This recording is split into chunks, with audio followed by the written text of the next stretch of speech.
네, 그 민주당의 추미애 대표 연일 지금 강경 발언을 지금 하고 있는데요. 지금 추미애 대표의 발언이 좀 논란이 되고 있거든요. 어떤 발언인지 먼저 함께 들어보시고 이야기 나누겠습니다. 네. 준비가 조금 착오가 생긴 것 같은데, 추미애 대표, 사실은 어제는 이제 계엄령 발언을 해서 실시간 검색어에 계엄령이 하루 종일 1등이었어요. 그래서 이제 좀 비판이 있기도 했는데, 오후에도 어떤 이야기를 했냐면, 박근혜 대통령이 주사를 맞아서 뭐 정신이 좀 몽롱한 것 아니냐라는 발언을, 거침없는 발언을 했거든요. 먼저요, 그러면요, 추미애 대표의 발언을 직접 들어보고 이야기하겠습니다. 최종적으로 계엄령까지도 준비하고 있다는 정보도 돌고 있습니다. 드라마를 보며 쿨쿨 주무시고 반격을 결심하고 있는 대통령. 주사가 더 좋으시고 그것 때문에 안타까운 생명이 꽃다에 쓰러져 가도 정신이 몽롱해서 아무 국정 지휘도 못 하시겠거든. 그냥 내려오십시오. 물론 뭐 저런 반응들이 일부 네티즌들 사이에서 없는 건 아닙니다만, 공당의 야당 대표로서 굳이 저렇게까지 얘기해야 되느냐라는 또 비판론도 있습니다. 물론입니다. 지금 상당히 발언들이 확인되지 않은, 정제되지 않은 발언들이 공당의 대표, 제1야당의 대표가 직접 얘기하고 있기 때문에 사실 당 안팎에서, 당 내부에서도 좀 걱정이 되고 있습니다. 걱정하는 사람들이 많이 있고요. 아무래도 지난번에 단독 영수회담을 한번 제안을 했다가 네. 그게 이제 무산되면서 리더십이 상당히 흔들렸지 않습니까? 예. 그러다 보니 이제 촛불 민심을 조금 더 자극해가지고 좀 강성 발언을 계속 이어가면서 당대표로서 입지를 좀 굳혀보려는 의도가 깔린 것 같긴 한데요. 자꾸 저러다가 혹시라도 더 큰 실수를 하지 않을까. 네. 이러면서 당내에서도 좀 걱정하는 그런 목소리가 지금 나오고 있습니다. 네, 이 시각 현재 숭례문 현장으로 가볼 텐데, 박사모의 집회가 열리고 있습니다만 차벽에 일단 가로막히니까 지나갈 생각을 하지 않고 다시 돌아서 원래 집회가 열렸던 서울역 방향으로 방향을 튼 모습. 그러니까 평화롭게 지난번에 일부 그 시민단체들이 내자동을 뚫고 이제 청와대 쪽으로 진격하려고 하다 잠깐 충돌이 있었는데, 지금 보수단체 회원들은 경찰 차벽이 딱 설치된 거기에서 반환점을 돌아서 다시 원래 반대쪽 차선을 통해서 돌아가는 모습이 지금 보여지고 있습니다. 저렇게만 집회가 진행되면 정말 성숙한 우리 시민의식을 보여줄 수 있을 것 같아요. 아니요, 저렇게만 진행이 되면은 계엄령 선포 안 해도 되겠는데요. 네. 그러니까 너무 오버한 거죠, 사실은. 예. 그러니까 물론 이제 아마 추미애 대표는 극한적인 상황이 갈 경우에는 이런 계엄령이라고 하는 일단 담론을 선점으로 하기 위해서 먼저 던진 것 같아요. 뭐 그럼에도 불구하고 이런 모습을 보면 좀 민망하죠. 아무튼 박사모든 박근혜 대통령을 지지하는 분들이 있을 수 있는 것이고, 네. 누구든 다 할 수 있는 것입니다. 자신의 의사표현의 자유는 있는 거니까. 박사모와 저도 상당히 좀 의논했습니다. 혹시 저 차벽을 뛰어넘어서 광화문 쪽으로 이미 집회 신고를 했기 때문에 들어가서 일부라도 이탈이 돼서 만약에 충돌이 되면은 작은 불씨가 폭발되는 거거든요. 그렇습니다. 이렇게 오면 경찰이 또 들어갈 테고, 그 경찰의 옷을 보고 주변에 또 달려들고 이러면 더 크니까 그런 걸 우려했는데, 차벽에 막혀서 서로 알아보서 보니까 뭐 저런 어떤 시문화는 박사모라고 하더라도 박수 칠 것은 박수 쳐야 한다고 봅니다. 네. 네, 사실은 저희가 이렇게 좀 그 나라의 민심이 좀 갈라지는 모습을 보여드리는 게, 그래요. 그러니까 추미애 대표의 그 계엄령 발언을 비판을 하는 게 이 상황에서 야당이라도 좀 잘해줬으면 좋겠다는 그런 마음 때문 아니겠습니까? 그렇죠. 그런데 추미애 대표 오히려 일각에서는 무슨 엑스맨이냐, 박 대통령 오히려 도와주고 있는 거 아니냐, 이런 비판이 나오는 거잖아요. 저는 지금 제1야당이 추미애 리스크를 안고 있다, 저는 그렇게 보였습니다. 추미애 대표가 사실 이제 지난 그 전당대회에서 친문 세력의 지지를 얻고 당선됐지 않습니까? 그러다 보니까 아무래도 추미애 대표 개인적 욕심도 좀 있고, 또 조금 용주의적인 그런 좀 성향도 있어요. 저는 뭐 예전부터 추미애 대표를 이렇게 지켜봐 왔습니다만은, 저는 제1야당의 대표로서 굉장히 걱정을 사실 많이 했습니다. 그동안 또 왜냐하면 이 추미애 대표가 좀 돌출적인 측면이 있어요. 예전에 그 환노위원장 할 때, 그때 당론에 어기고 본인이 이제 여당 의원들하고 같이 통과시킨 적도 있고, 또 이제 노무현 대통령의 그 탄핵안 때도, 그때 이제 탄핵안을 갖다가 그때 민주당 때 그래서 통과된 적이 있지 않습니까? 그리고 그 이후에 또 혼자서 삼보일배를 또 한 적도 있어요.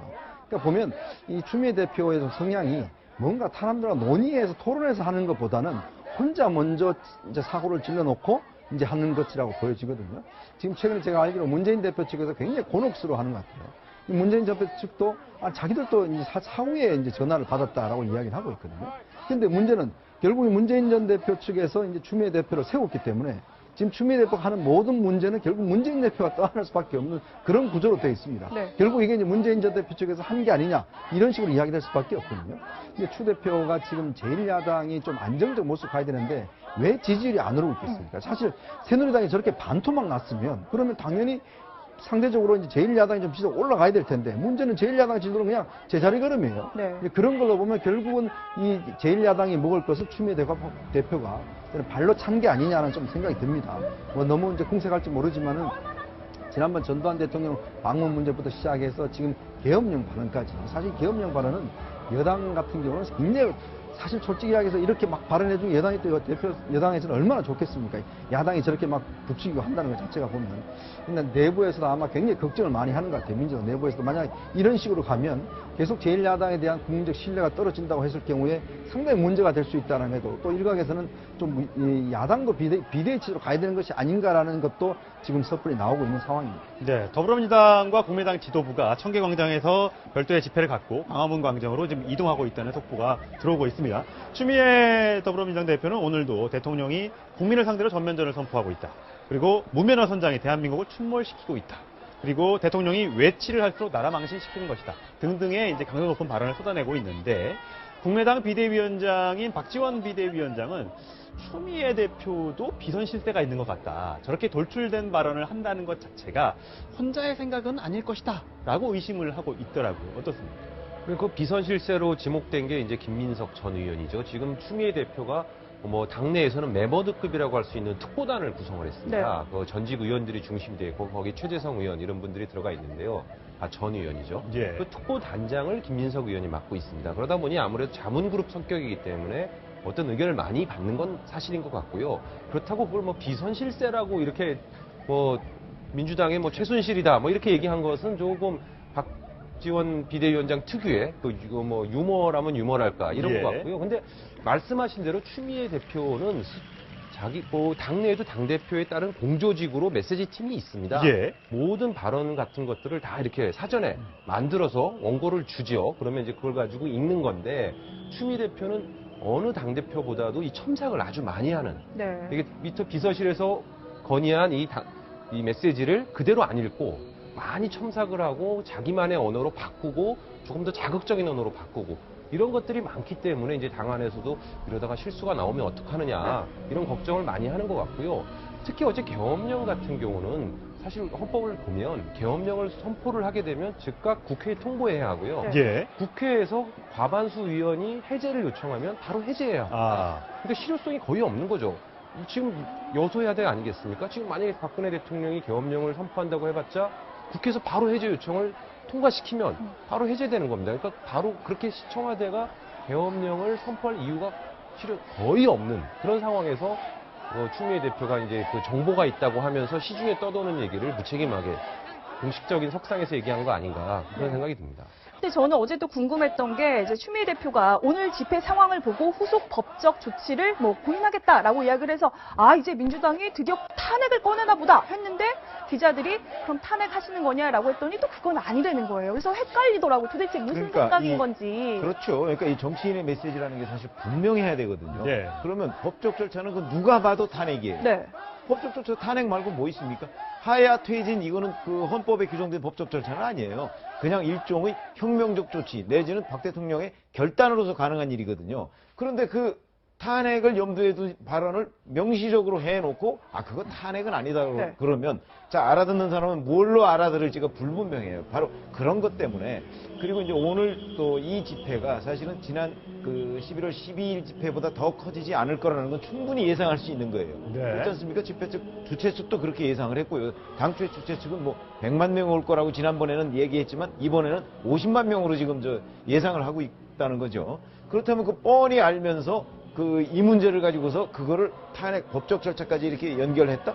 그거는 제가 보기에는 뭔가 이 전망치 또는 분석력, 평가 이런 부분에서 미흡한 점이 많은 것 아니냐. 그렇다면 아까 뭐 첨삭 얘기를 많이 하시는데 그 첨삭을 하는데도 그 본인의 뭐 특보단이나 이런 쪽하고 아주 자주 소통하면서 하는 것이 아니고 본인의 생각 내지는 뭐 인터넷 같은 데에서 그 왔다 갔다 하는 얘기들이 이런 데에 너무 휘둘리는 것 아니냐 하는 생각을 갖게 되는 거죠. 그러니까 예. 저런 식으로 하다 보면 결국은 추미애 대표가 하는 거에 대한 여러 가지 역풍들, 그러니까 당내든 당외든 뭐 엑스맨 아니냐 이런 얘기가 나올 수 있을 정도로 굉장히 위험한 방향의 여러 가지 발언들을 하고 있다. 저는 그렇게 예. 평가를 하고 있습니다.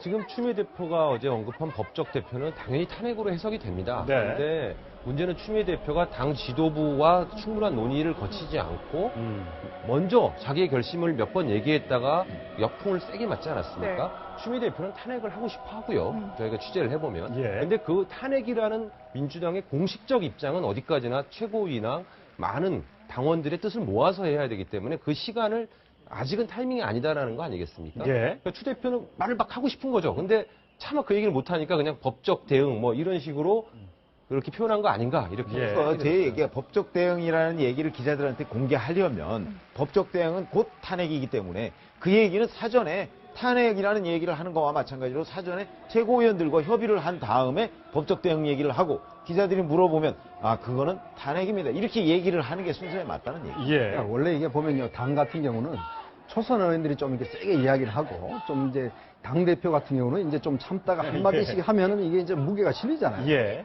근데 이게는 초선 의원들이 오히려 나서서 그거 계엄령 되면 바로 해제될 수 있어요라고 다 올리잖아요, 지금. 네. 근데 그런 걸 보면 지금 대표는 저쪽 혼자 멀리 뛰어나가고 오히려 초선 의원들이 걱정돼서 다들 그렇게 올린 현상을 보면 이 추미애 대표의 리더십이 과연 지금 이 탄핵 국면들을 이끌어갈 수 있을까에 대한 이제 깊은 회의감을 좀 들게 하는 거죠. 예. 지금 아마 모르긴 해도 네. 박근혜 대통령이 갑자기 이제 반격 모드를 잡았잖아요. 제일 야당을 보니까 아 이제 반격해도 별 지장이 없겠다라고 판단했을 겁니다. 아마 그 1등 공신이 추미애 대표라 해도 과언이 아닐 겁니다. 예. 지금 박사모의 반대 집회를 잠깐 보셨었는데 저분들도 이제 TV 카메라를 두려워하지 않으시고요. 가는 데마다 이 플래카드를 네. 보여주시고 대통령 하야하면 안 된다는 거를 저렇게 의사표현을 자연스럽게 하십니다. 사실 어르신들, 주로 연세가 좀 있으신 분들이 보수단체 회원들이 많으실 텐데도 카메라에 대한, 언론에 대한 거부 반응 없이 저렇게 본인들이 하고 싶은 얘기를 저렇게 플랜카드를 앞에다 두고 의사표현을 하는 걸 보면 옛날과 좀 많이 달라졌던 생각이 좀 듭니다. 자, 그런가 하면 탄핵 얘기를 사실 열심히 꺼냈던 거는 성남시장, 이재명 성남시장입니다. 네. 지금 오늘은 광주에 내려가 있습니다. 네. 사실 광주를 찾는다는 건 정말 이 호남 적자, 그다음에 야당의 적자를 자처하는 것인데 그러고 보면 이재명 시장이 참 그런 거에 대해서는 굉장히 발빠른 것 같습니다. 어제 이재명 시장을 만났습니다. 아, 맞아요. 예, 만나서 몇 가지를 물어봤어요. 예. 그러니까 이재명 시장은 이제 사실 대선 결심을 한 것 같아요. 한 말을. 거의 결심을 했다. 그래서 지금은 전국을 돌고 있는데 마침 이제 광주에 가는 겁니다. 그러니까 전국을 도는 일정을 미리 잡아놓은 겁니다. 이재명 씨한테 이런 걸 물어봤어요. 그렇게 자꾸 대선 일정을 강행하시면은 성남시의 시정은 어떻게 하느냐? 예. 성남시정은 이미 시스템화되어 있다. 야. 그리고 주로 자신이 다 차를 타고 가면서 다 하기 때문에 큰 문제가 없다. 또 토요일에 일요일에 휴일 많이 이용하면 아무 문제 없다. 그리고 소위 성남시장이라고 얘기하는 것이 성남시만 하는 건 아니지 않느냐. 정치인으로서 뭐 그런 얘기하면 상당히 자신감이 있고 또 하나는 이재명 시장 같은 경우에는 지금 분위기 속에서 이제 여론조사가 대선 주자가 오다 3위 사회예요. 네. 힘이 뭐냐니까 우리 국민들은 이제는 새로운 판을 원하고 있다는 생각을 갖고 있는 것 같아요. 그 새로운 판이 만약에 민주당 안에서 문재인 전 대표를 꺾을 수 있는 힘이 어디 있을까? 새로운 판을 위해서는 광주잖아요. 그렇죠. 광주에서 지지만 얻으면 문재인 전 대표는 지금 지지를 얻기 어려워요. 지지를 좀 넣는다고 합니다만 네. 만약에 거기서 광주에서 판이 문재인 쪽에서 이재명 쪽으로 바뀌는 순간 아마 민주당의 대선 주자, 대선 후보가 바뀔 겁니다. 아하. 이번에는 상당히 착심을 하고 광주를 간 거거든요.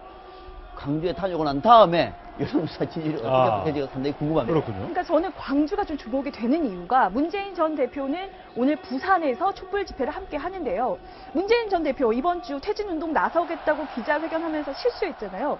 그 호남에서 지지를 하지 않으면 자기가 대선에 나가지 않겠다라는 발언은 전략적 판단에서 나왔다라고 이야기를 한번 한 상황에서 이재명 시장이 광주를 가니까 좀 그 장면도 좀 재미있게 받아들여지더라고요. 지금 문재인 정 캠프 측의 가장 큰 고민이 거기에 있습니다. 지금 지난주에 그 갤럽 여론조사를 보면 오랜만에 그 3자구도 조사를 한 게 있습니다. 박근혜 대통령 5% 나왔을 때요.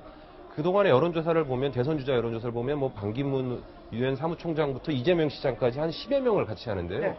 3자구도로 한 거는 처음인 것으로 제가 올해는 봤는데 거기에 보면은 호남에서의 지지율이 문재인 전 대표가 지금 현재 전국 지지율은 1등이지만 호남에서는 여전히 안철수 후보에 비해서 밀리고 있습니다. 예. 안철수 후보가 한 25% 정도 나왔던 걸로 기억하고요. 10% 후반대가 문재인 전 대표인데요. 말씀하신 대로 호남에서 지지를 받지 못하면 대선에 안 나가겠다라고 또 한 번 또 얘기했지 않습니까?